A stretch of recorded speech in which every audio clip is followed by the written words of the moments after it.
nilalaman ng akdang ito ay buong-buong kathang-isip lamang. Lahat ng pangalan ng tauhan, mga lugar, at pangyayaring inilarawan ay mula sa malikhaing imahinasyon ng manunulat. Kung mayroon mang pagkakahawig sa mga pangalan ng tao, lugar, o insidente sa tunay na buhay, buhay man o yumao, ito ay hindi intensyonal at isa lamang purong nagkataon.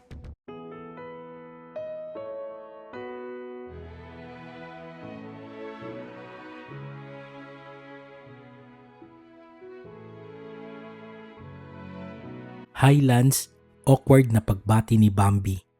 Ngumiti si Lance. Boss, akala ko nagkamali lang ako ng nakita. Ikaw nga. Bago pa man makasagot si Bambi, bigla na lang siyang inakbayan nito. Nanigas si Bambi sa kinatatayuan. Pwede bang alisin mo yung kamay mo? Pilit na pagmamaldita ni Bambi kahit ramdam niya na umiinit na naman ang kanyang pisngi. Bahagyang natawa si Lance pero hindi inalis ang braso.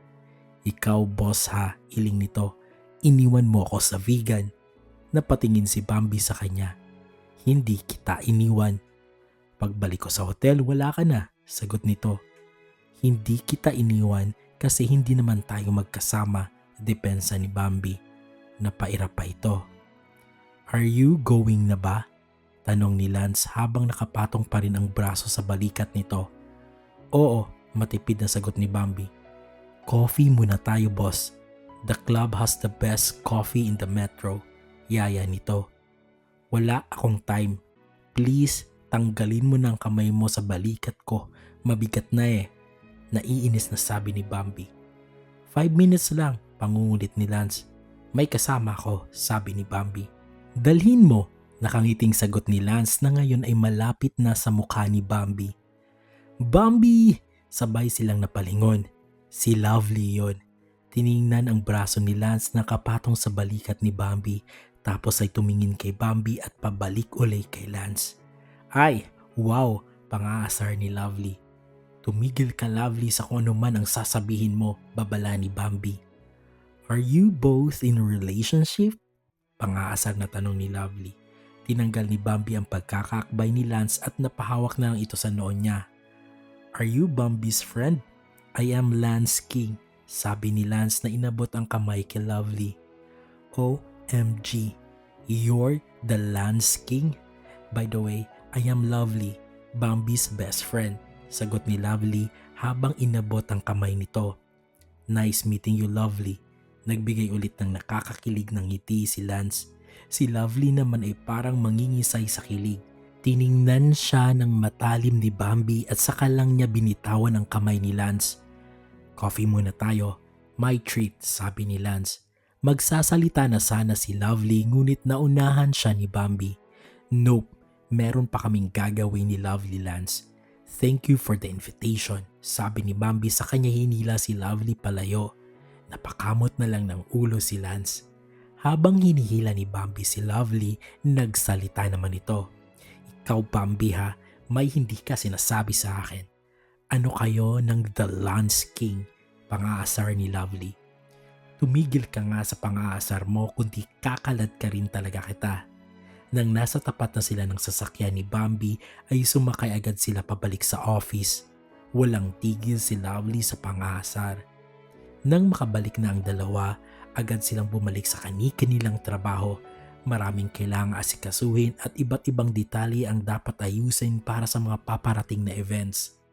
Sa kabila ng pagiging abala ng buong maghapon, hindi nilubayan ni Lovely si Bambi sa pangaasar. Halos buong araw nitong binabanggit si Lance. Kahit ilang beses niya itong sawayin, tila lalo lamang itong naaaliw. Ilang beses na lamang napairap si Bambi sa kaibigan at hindi kalaunan ay hinahayaan na lang niya ito. Sanay na rin naman siya sa ugali ni Lovely. Mabilis na lumipas ang oras sa gitna ng tambak na trabaho. Bago pa man niya namalayan, malapit na palang matapos ang araw. Pagsapit ng uwian, isa-isa nang nagpaalam ang mga staffs. Inayos na rin ni Bambi at Lovely ang kanilang mga gamit. Mauna na ako, paalam ni Lovely. Bye, mag-ingat ka. Ikaw rin. Pagkalis ni Lovely, dumiretso na si Bambi sa parking area. Pag-upo niya sa driver's seat, Pinihit niya ang susi para paandarin ng sasakyan. Walang nangyari. Napakunot ang noo niya at muling sinubukan. Tahimik pa rin ang makina. Seriously, frustrated na bulalas ni Bambi. Sinubukan niya ulit. Pangatlo, pang-apat, pang-lima. Wala pa rin. Napasandal siya sa upuan at napabuntong hininga. Hindi na bago ito. Matanda na ang sasakyan niya at ilang beses na rin ito nangyari. Pagkababa niya ay dumiretso siya sa may entrance ng building. Nagsimula siyang mag-book ng Grab. Walang tumatanggap sa booking. Napailing siya. Parang kulang pa ang mga kamalasan niya sa araw na iyon. Makalipas ang ilang minuto, nagsimulang kumilimlim ang langit. Napatingala siya. Hindi pa siya natatapos na makapagreklamo, bumagsak na ang ulan at sa loob ng ilang segundo ay tuluyan na itong lumakas. Mabilis siyang sumilong. Tiningnan niya ang phone niya kung may nabook na ba. Wala pa rin. Lalo siyang nainis. Sira na ang sasakyan. Wala pang makuha na Grab at ang mga taxi na dumadaan ay puro may sakay. Habang nakatitig siya ng masama sa screen ng cellphone, isang itim na luxury SUV ang daan-dahang huminto. Nang makahinto ay bumukas ang pinto sa driver's seat. Nanlaki ang mga mata ni Bambi. Si Lance ito at lumapit ito sa kanya na patakbo. "Boss, hatid na kita." Nakangiting sabi ni Lance nang makalapit na ito sa kanya. Nanlaki ang mga mata ni Bambi nang makalapit na ito. "Anong ginagawa mo rito?" "May meeting ako sa malapit dito," simpleng sagot ni Lance. "Ikaw, bakit nandito ka pa?" Napatingin si Bambi sa cellphone niya. "Wala lang." Tiningnan ni Lance ang screen nito. "You're trying to book a car pala." Walang nagawa si Bambi kundi tumango. "It seems na walang tumatanggap," sabi ni Lance. Halata ba? Naiirita na naman si Bambi. Napatawa si Lance. Bahagyang napailing si Bambi. Kahit basa na ang balikat ni Lance dahil sa ulan, mukhang naaaliw pa rin ito. "Sa sinabi ko na nga, hatid na kita," sabi ni Lance. "I am good. Huwag ka nang mag-abala." "Boss, hindi ka abala. We are friends, right?" Si Lance na hindi pa rin nawawala ang ngiti. Napabuntong hininga si Bambi. "Hindi tayo friends. At isa pa, hindi mo ba alam ang salitang no?" "Alam," simpleng sagot ni Lance.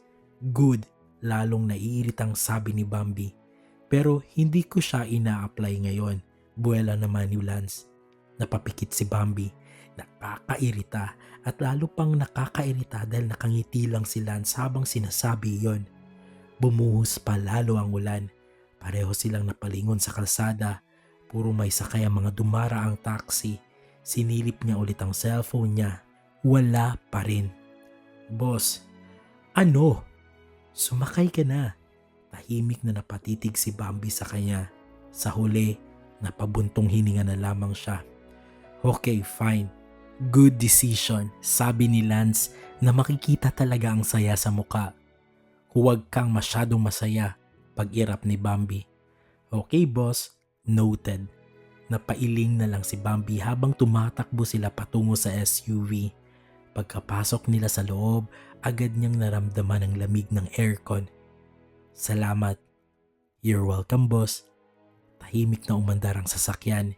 Ilang minuto ring walang imikan. Nakatingin lang si Bambi sa mga ilaw sa labas habang pinagmamasdan ng ulan na humahampas sa bintana. Maya-maya, bahagyang kumalam ang kanyang sikmura. Napapikit siya. Sana hindi narinig ni Lance. Naalala niya yung nasa vegan sila nang marinig nito ang tunog ng pagkalam ng sikmura niya. "Gutom ka?" tanong ni Lance. Narinig niya. Napabuntong hininga na nga lang si Bambi. "Hindi." Napatawa si Lance. "Okay, sabi mo eh." "Hindi talaga." Hindi na umimik si Lance. Maya-maya, "Boss, ano?" "I know you are hungry." Napalingon si Bambi at masamang tiningnan nito. Mas lalo namang natawa si Lance. "Ako rin naman. Hindi pa ako nakakakain. May alam akong restaurant malapit lang." "Lance, gusto ko nang umuwi." "Gutom ka? Gutom din ako." "Tapos?" "Samahan mo na akong kumain." Naiirita man si Bambi ay tama naman ito. At saka, dagdag ni Lance habang nakatingin pa rin sa daan. Mas masarap kumain kapag may kasama. Tahimik si Bambi.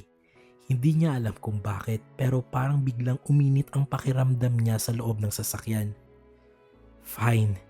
Bahagyang napangiti si Lance at hindi iyon nakaligtas sa paningin ni Bambi.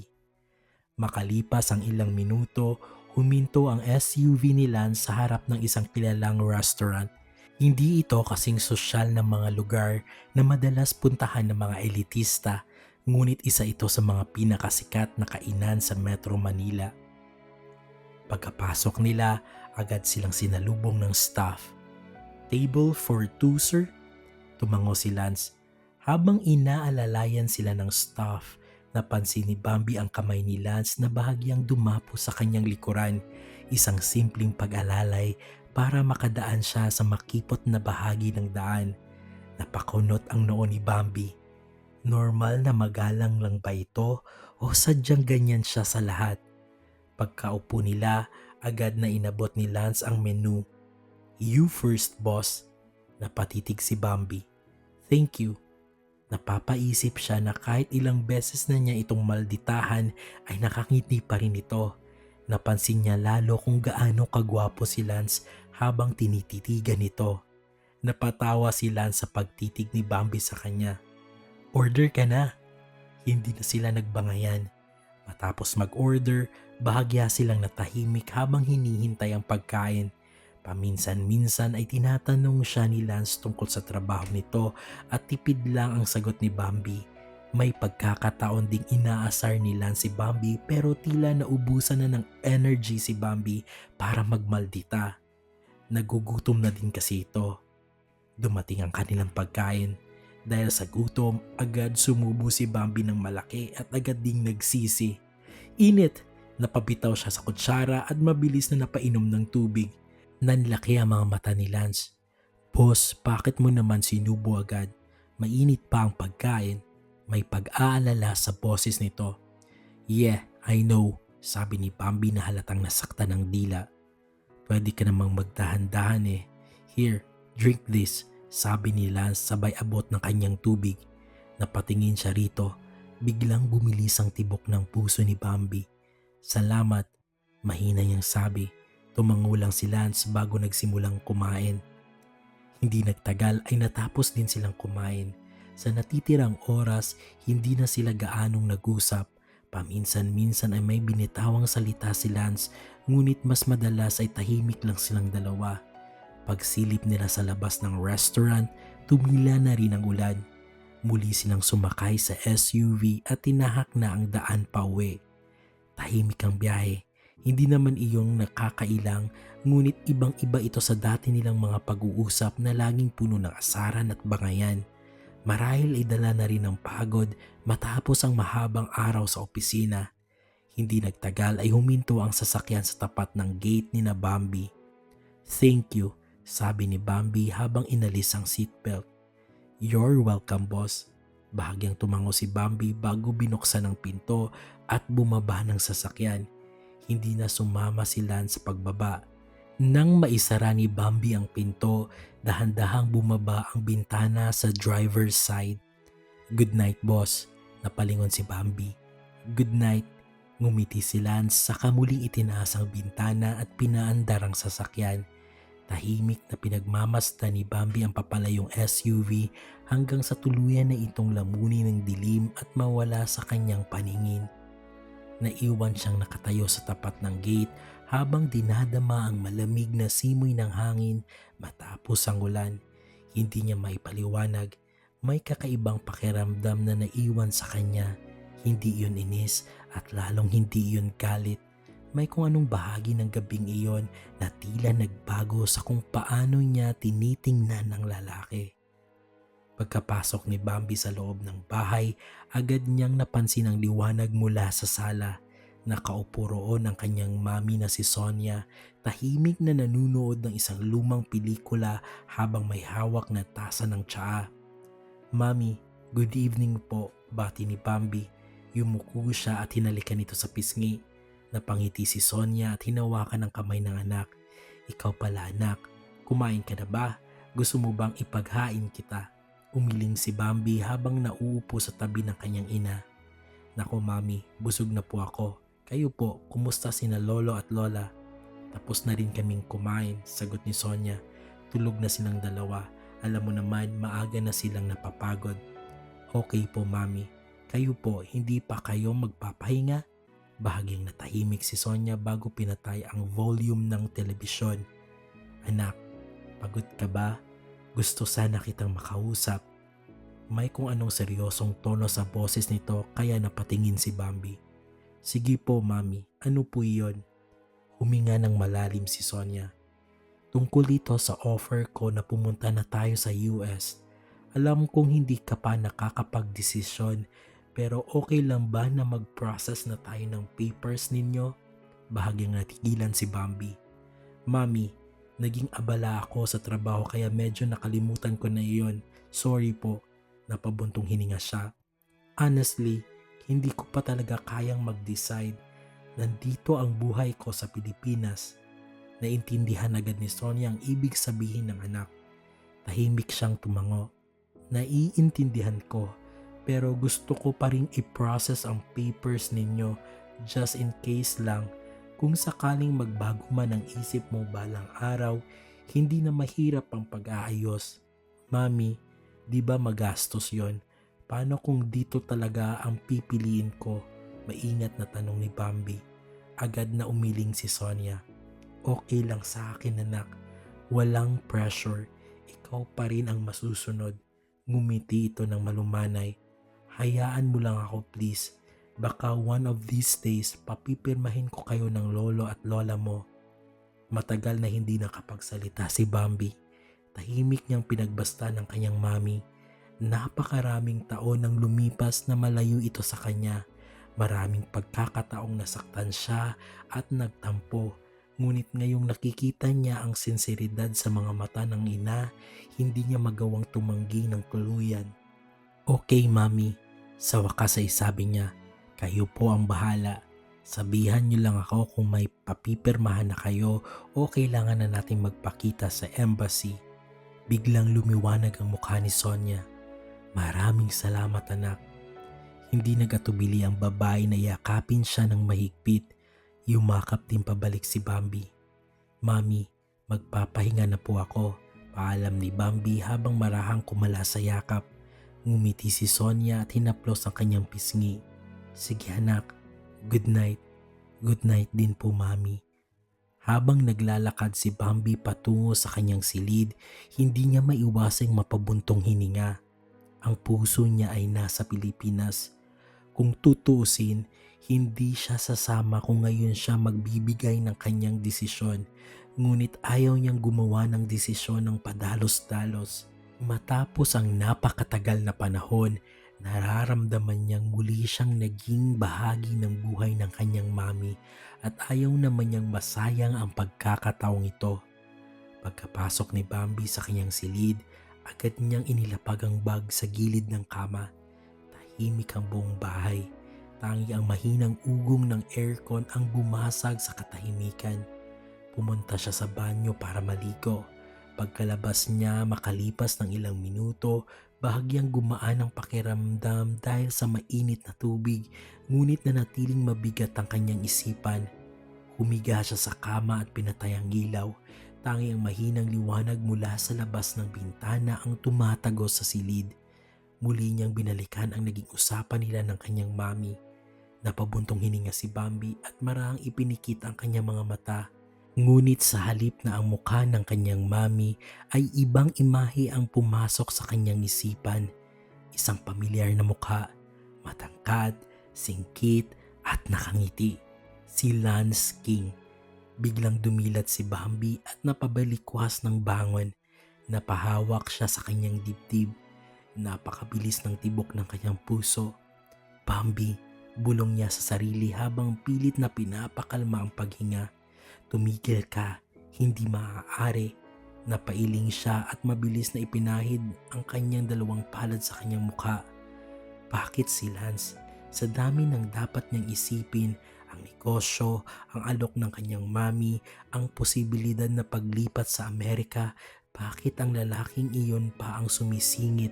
Napahiga muli siya at napatitig sa kisame. May nararamdaman na ba ako para sa kanya? Hindi, imposible. Mabilis siyang napairap sa sarili. Diyos ko, Bambi, bulong niya, huwag kang maging marupok. Pumikit siyang muli at pilit na itinataboy ang imahe ni Lance, ngunit hindi niya maitatanggi ang katotohanan. Sa unang pagkakataon matapos ang napakaraming taon, may isang taong nakapagpagulo sa tahimik at maayos niyang mundo, at iyon ang lalong nakakatakot para kay Bambi. Sa mga sumunod na araw, naging abala si Bambi sa trabaho. Inasikaso nila ang sunod-sunod na bookings. Nang sumapit ang Sabado, balak pa sana niyang pumasok sa opisina para asikasuhin ang mga pending na trabaho. Ngunit maaga pa lamang ay nag-aya na si Sonia. Anak, mamasyal naman tayo ngayon. Tayong apat lang, nakangiting sabi nito. Hindi agad sumagot si Bambi. Tumingin siya kina Lolo Ben at Lola Nora na kapwa nakatingin sa kanya ng may pag-asa sa mga mata. Marami pa kasi akong kailangang tapusin, Mami, mahinang tanggi niya. Hay nako, trabaho ka ng trabaho, reklamo ni Lola Nora. Minsan lang nandito ang mami mo. Oo nga po, dagdag ni Lolo Ben. Hindi naman tatakbo ang trabaho mo. Napabuntong hininga na lamang si Bambi. Nang makita niya ang kislap sa mga mata ng tatlo, tuluyan na siyang sumuko. Sige na nga po. Nagliwanag agad ang mukha ni na Sonia. Halos buong araw silang namasyal sa mall. Nag-shopping sila at kahit hindi naman kailangan ni Bambi ng bagong gamit, tila may sariling misyon si Sonia na bilhan silang lahat. Mami, sapat na po yan, pagmamakaawa ni Bambi habang bitbit ang sandamakmak na shopping bags. Matagal kitang hindi nabilhan, anak. Hayaan mo ako. Desidido ang ina. Maging sina Lolo Ben at Lola Nora ay maraming napamili. Sonia, sobra na to, saway ni Lolo Ben habang hawak isang mamahaling polo shirt. Papa, minsan lang naman, nakangiting sagot ni Sonia. Pagkatapos ng mahabang shopping spree, napagdesisyon na nilang kumain sa isang sikat na fast food chain. Habang naglalakad sila papasok, bigla na lamang may umakbay kay Bambi. Boss, I am happy seeing you here. Naniga si Bambi. Masyadong pamilyar ang boses na iyon. Dahan-dahan siyang lumingon at halos magdikit na ang mukha nila ng lalaking nakangiti sa kanya. Si Lance. Agad na kumala si Bambi sa pagkakaakbay nito. Ikaw na naman.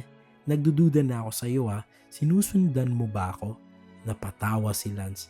Hala siya, naiinis ka na naman sa akin. Magsasalita pa sana si Bambi nang tumikim si Lolo Ben. Bambi, baka gusto mo ipakilala sa amin ang kaibigan mo. Hindi pa man makapagsalita si Bambi, naunahan na siya ni Lance. Hello po, Lolo. Ako po si Lance, kaibigan ni Bambi. Nice meeting you po. Magalang na nakipagkamay si Lance kay Lolo Ben, saka bumaling kay Lola Nora at magalang na nagmano. Hay, napakagalang naman ng batang ito, tuwang-tuwa na sabi ni Lola Nora. Bumaling naman si Lance kay Sonia. Kayo po ba ang mami ni Bambi? I am Lance po. Nice to meet you po. Ngumiti si Sonia at nakipagkamay. Kumusta iho? Ako si Sonia. Tumingin siya kay Bambi nang may mapanuksong ngiti. May gwapo palang kaibigan ang anak ko. Mami, agad na reklamo ni Bambi. Napatawa si Lance habang nakatingin kay Sonia. I knew it. Bambi has your eyes, Mami. Nagulat si Bambi sa paraan ng pagtawag ni Lance kay Sonia. Mami, para silang matagal nang magkakilala. Habang nagtatawanan sina Sonia at mga matatanda, si Bambi ay napatitig lamang kay Lance ng matalim. Masyado nang marami ang pagkakataon na nagkikita sila. Sa kung anong dahilan, hindi na siya naniniwalang coincidence pa ang lahat ng ito. Nagugutom na po ba kayo? I know a better place po, nakangiting sabi nila sa tatlo. Gutom na kami, dito na kami kakain, mabilis na sagot ni Bambi bago pa man makapagsalita ang iba. ngunit tila hindi siya narinig ni Lance. Parang gusto kong yung better place na yan, iho, sabi ni Lolo Ben. Nanlaki ang mga mata ni Bambi. Lolo, dito na po tayo. Fast food lang naman ang plano natin, di ba? Lolo Ben, nakangiting sabi ni Lance. This is so usual. Do you like steaks po ba? Naku iho, paborito ko yon, sagot ng matanda na tila nagliwanag ang mukha. Meron ba doon? Of course po, Lolo. Lolo, nakakahiya po, bulong ni Bambi, pilit na pinipigilan ng matanda. Bumaling sa kanya si Lance. Hindi nakakahiya yon, boss, dahil ako naman ang nag-offer. Pagkatapos ay bumaling ito kina Lola Nora at Sonia. Kayo po ba, Lola Nora at Mami, gusto nyo rin po bang lumipat? Nagkatinginan sina Lola Nora at Sonia bago sabay na tumingin kay Bambi. Parehong may mga ngiting tila may malalim na ibig sabihin. Napabuntong hininga na lamang si Bambi. Erase Bambi. Mabilis niyang saway sa sarili nang maramdaman ang kakaibang kaba sa dibdib. Wala namang problema sa amin iho, sagot ni Sonia habang pilit na itinatago ang kanyang pagkatuwa. Wala nang nagawa si Bambi kundi sumunod. Agad namang kinuha ni Lance ang lahat ng kanilang shopping bags. Kaya ko ito, reklamo ni Bambi habang pilit na binabawi ang mga bitbit. Mabilis na inilayo ni Lance ang mga ito. Boss, babala nito habang nakangiti ng mapanukso. Kapag hindi ka mapilit, bubuhatin kita. Nanlaki ang mga mata ni Bambi. Ikaw talaga. Hindi na niya itinuloy ang sasabihin nang bigla niyang maalala ang eksena sa vegan kung saan buong lakas siyang binuhat ni Lance. Agad na uminit ang kanyang pisngi at tumahimik. Napansin yata iyon ni Sonia at Lola Nora dahil muli silang nagkatinginan ng makahulugan. Lalong napairap si Bambi. Habang naglalakad sila sa unahan, hindi maiwasan ni Bambi na mapailing. Hindi siya makapag full-blown maldita dahil naroroon ang kanyang pamilya. Kailangan niyang magpakabait. Nakakainis. Samantalang si Lance, tila napakakomportable na para bang matagal na itong bahagi ng kanilang pamilya. Dinala sila ni Lance sa isa sa pinakasikat na steakhouse. Halata ang kagalakan ni Lolo Ben habang pinagmamasdan ang elegante at mamahaling interior ng restaurant. Hindi maitago ng matanda ang excitement habang isang-isang sinuri ang menu. Samantala, si Bambi naman ay tahimik lang. Magulo ang kanyang nararamdaman, isang nakakalitong timpla ng inis at kakaibang kilig. Naiinis siya dahil pakiramdam niya ay masyadong at home ang lalaki sa kanyang pamilya, ngunit hindi rin niya maitanggi na gumaan ang loob niya nang makitang saya sa mga mata ni na Lolo Ben, Lola Nora at ng kanyang mami. Naupo silang 5 sa iisang mesa at gaya ng inaasahan ni Bambi, natural lamang na nasa tabi niya na naupo si Lance. Ilang beses siyang napairap sa sarili lang hindi sinasadya. Sa tuwing may ikukwento si Lance, madalas nitong inaakbayan si Bambi na para bang karaniwang bagay lamang iyon sa mundo. At sa tuwing mangyayari iyon, agad namang inaalis ni Bambi ang braso nito habang binabato ang lalaki ng matatalim na tingin. Hindi rin nakaligtas sa paningin ng mga matatanda ang madalas na paglalagay ni Lance ng pagkain sa plato ni Bambi. Tila likas na kay Lance ang pag-aalaga rito. Isang gesture na tahimik namang tinatanggap ni Bambi kahit pa may kasamang pag-irap at mahinang pagmamaktol. Paminsan-minsan ang nagkakatinginan sina Sonia at Lola Nora habang palihim na nakangiti. Maging si Lolo Ben ay hindi maiwasang mapangiti habang pinagmamasdan ang asaran ng dalawa na tila may malalim na pinanggagalingan. Samantala, si Bambi ay lalong naguguluhan. Sa bawat sandali, unti-unting gumuho ang kanyang depensa. Bakit ba kasi tila napaka-natural ng lahat kapag kasama si Lance? Bakit sa bawat kibot ng lalaki, tila mas nawawala ang kanyang kakayahang maging maldita? Matapos ang masayang hapunan, sabay-sabay silang lumabas ng restaurant. Punong-puno ng pagkain at tawanan ng buong gabi. Hindi na malaya ni Bambi na halos 2 oras na pa silang naroroon.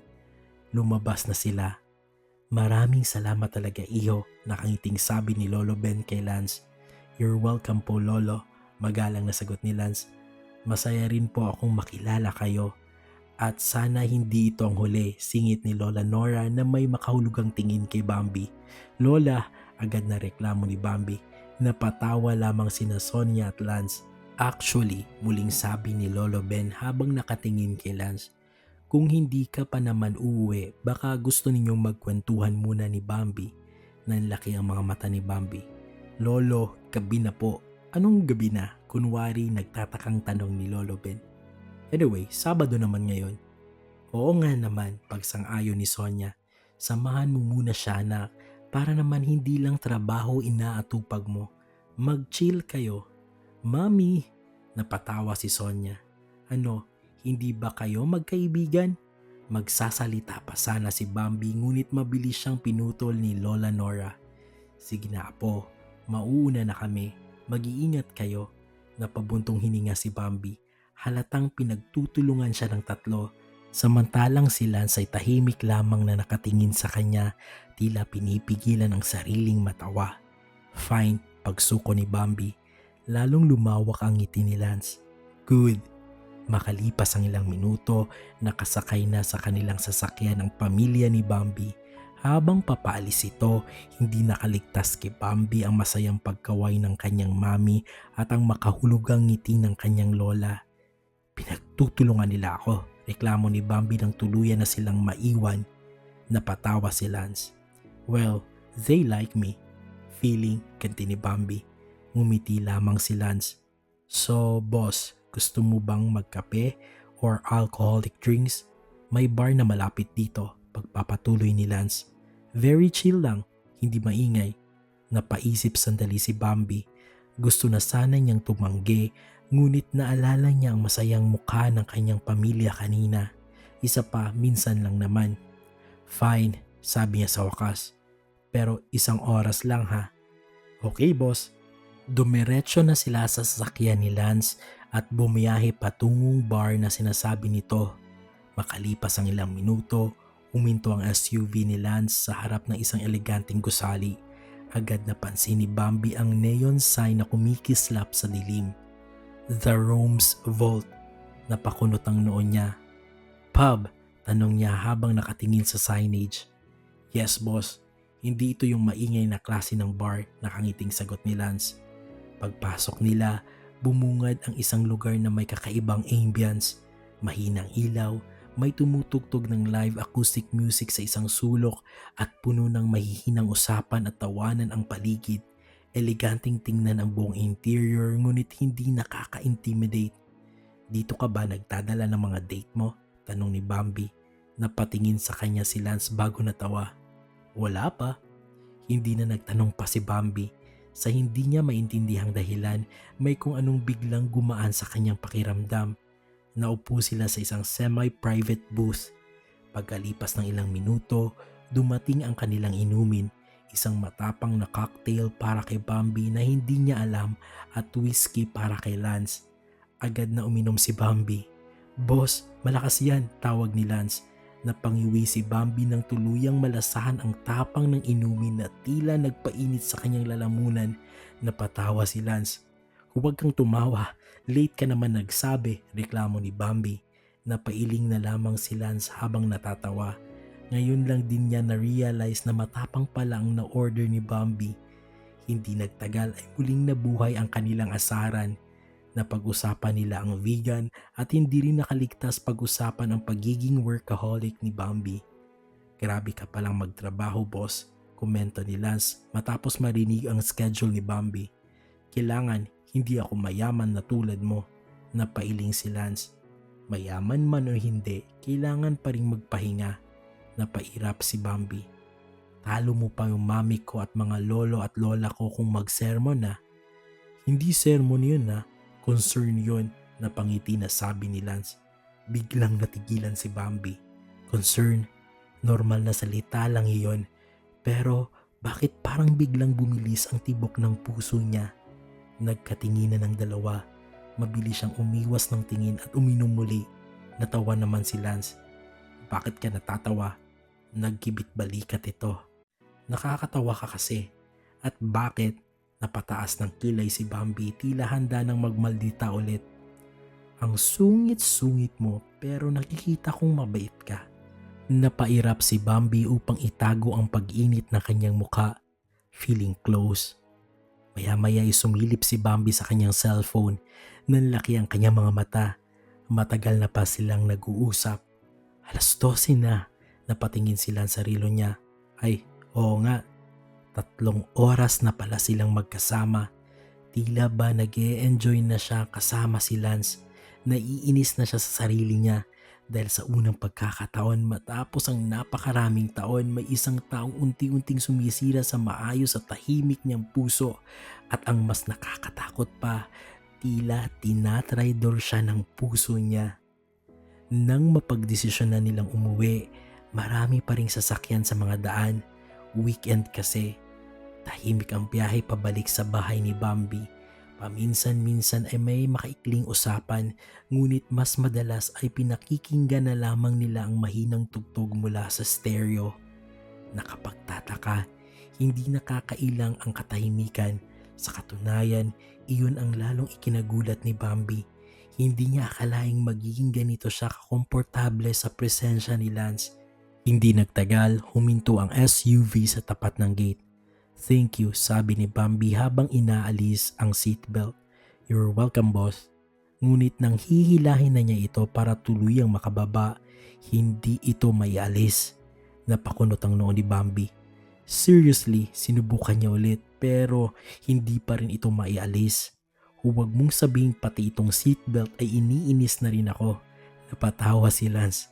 "Boss, teka lang. Baka nasira na." Hindi na natapos ni Bambi ang sasabihin nang biglang yumuko si Lance at lumapit sa kanya. Nanigas si Bambi. Masyadong malapit. Naamoy niya ang pabango ni Lance. Isang amoy na tila nagpatigil sa kanyang mundo at ngayon lang niya napansin kung gaano kahaba at kakapal ang pilikmata nito. "Teka lang," mahinang sabi ni Lance habang nakafocus sa pag-aayos na na-stuck na seatbelt. Hindi malaman ni Bambi kung paano hinga. Parang bumagal ang ikot ng oras. Makalipas ang ilang segundo, narinig ang tunog ng pagkalas ng seatbelt. "Okay na," nakangiting sabi ni Lance habang bahagyang bumabalik sa sariling upuan. Bagaman nanatiling malapit pa rin ang distansya nila. "You okay, boss?" Mabilis na umiwas ang tingin si Bambi. Ramdam ang pag-init ng kanyang pisngi. Oo naman, agad na bumaba si Bambi ng sasakyan. Lilingon na sana siya para magpaalam nang tawagin siya nito. "Boss, sa dami ng beses nating nagkita, wala pa akong contact number mo." Napakunot ang noo ni Bambi. "Okay, tapos?" Ngumiti si Lance bago inabot ang kanyang cellphone. "Baka pwede ko nang makuha ang number mo." Pakiramdam ni Bambi ay biglang huminto ang tibok ng kanyang puso. Tahimik niyang kinuha ang cellphone ni Lance at sinave ang kanyang number. Pagkabalik nito, tila nawalan siya ng bagay na sasabihin. Kaya good night na lang nasabi nito. Napangiti si Lance. "Good night, boss." Saka pinaandar ang sasakyan at nagmaneho na. Tahimik na pumasok si Bambi sa loob ng bahay. Kasasara pa lang yan ng pinto nang biglang mag-vibrate ang kanyang cellphone. Unknown number. "Good night ulit, boss. Thanks for tonight. Glad nakilala ko ang family mo. Lance." Matagal na napatitig si Bambi sa screen. Unti-unti siyang napaupo. Sa unang pagkakataon, tila ba ang simpleng good night ay nagawang guluhin ang buong sistema niya ngayong gabi.